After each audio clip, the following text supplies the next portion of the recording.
നിന്നെ ചതിച്ചത് ഈ സമൂഹമാണ് കുഞ്ഞെ. വളർത്താൻ പറ്റൂലെങ്കിൽ അനാഥാലയത്തിലാക്കായിരുന്നില്ലേ? അതെ, പേടിപ്പിച്ചൊല്ലുണ്ടായിരുന്നു. കാമം തലേ കയറിയ കാമുകനാടാ വലുത്. ആ സംഭവം കഴിഞ്ഞിട്ട് നാട്ടുകാർക്ക് അവളെ തല്ലിക്കൊല്ലാൻ എന്ത് ഇൻട്രസ്റ്റ് ആയിരുന്നു. അതിനു മുമ്പൊന്ന് ശ്രമിച്ചിരുന്നെങ്കിൽ ഇതൊന്നും നടക്കൂലായിരുന്നല്ല. ആദ്യ ഭാര്യനെ പീഡിപ്പിച്ചപ്പോ തന്നെ അവനെ പൂട്ടേണ്ടതായിരുന്നു.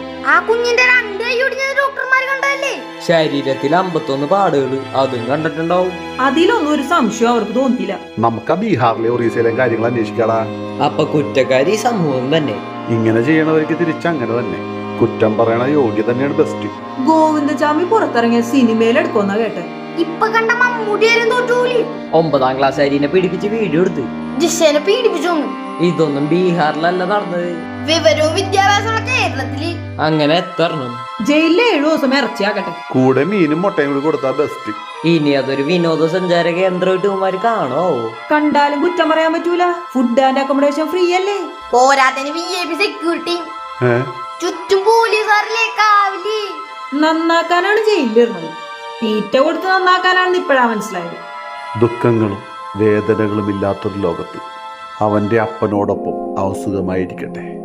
വീണ്ടും ഒരു ജന്മം ഉണ്ടെങ്കിൽ തിരിച്ചു വരാതിരിക്കുക.